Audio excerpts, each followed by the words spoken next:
Hey friends, I hope you're doing well. Thank you so much for tuning into this video. I've been thinking a lot lately about my teaching career, how I've changed as an educator over these last 10 plus years. I've learned so much. It's crazy to think back about where I was when I first walked into the classroom. Some things haven't changed. I feel like I have always cared tremendously about kids. I feel like I've always wanted to learn. I feel like I've always tried to do what I knew was best for kids. I guess what has changed the most is just knowing what is best for kids and learning about what best practices are. It's so crazy to think about the things that I used to do as a teacher, things like timed math test and things like daily oral language, things that don't work and things that aren't good for kids and things that I felt were good for kids. And I'm so thankful that people helped me along in that journey. I've been thinking a lot about those timed multiplication tests that I used to do. I was very good at multiplication as a child, and so I figured all my kids would just do really well learning the way that I did. And my principal, Laura Williams, at the time, she asked me about it. She knew that I was doing it, and she just wanted to talk to me about it. She's always very good at listening and trying to help teachers get from where they are to where they needed to be.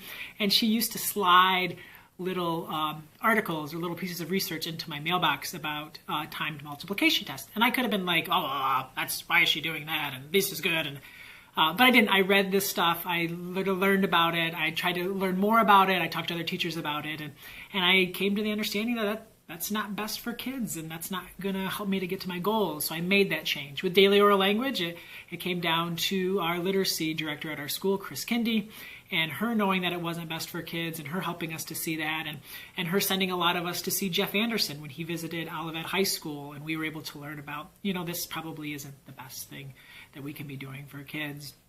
Last week I sent out a tweet just asking educators to think about what they have done in their past as teachers and what they're doing now and how much they have grown, and just thinking about back to all of those, warts we have as educators and those things that maybe we're not the most proud of today, knowing what we know now. And it was crazy to see all of these responses and all of these things that teachers said and all of the ways that they have grown. And some teachers were just so embarrassed by some of the things they used to do, and they just couldn't believe it. Don't feel that way. Don't give yourself a hard time. You don't know what you don't know. All that matters is that you're trying to figure things out and that you're trying to grow. Those kids that you had in the past that maybe you were doing some of the things that you're not proud of, I'm sure you're doing tons of great things that help them become the people that they're becoming in their lives. So give yourself some slack, cut yourself some slack. We're all growing, and as long as we're trying to get better, we're doing the right thing. My favorite comment was Jim Bailey, who said that something to the effect of he allowed his students to shave his head if they reached like a certain number of accelerated reader points. And then he said that his hair hasn't grown back since, so he's like paying for his sins in baldness, which I thought that was great. And thank you so much for sharing. All of the educators that shared, thank you so much.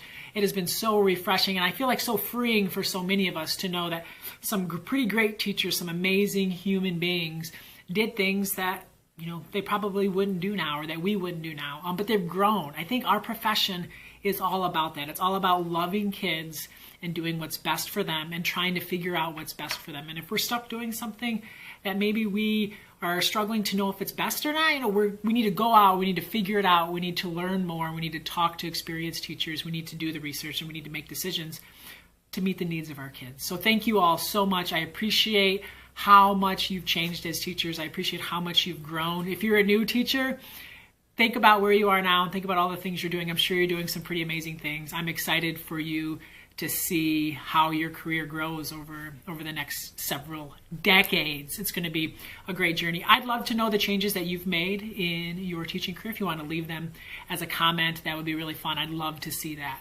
Thank you so much for watching. I hope you are doing well. Have a great day. And thanks for being a teacher. Happy reading.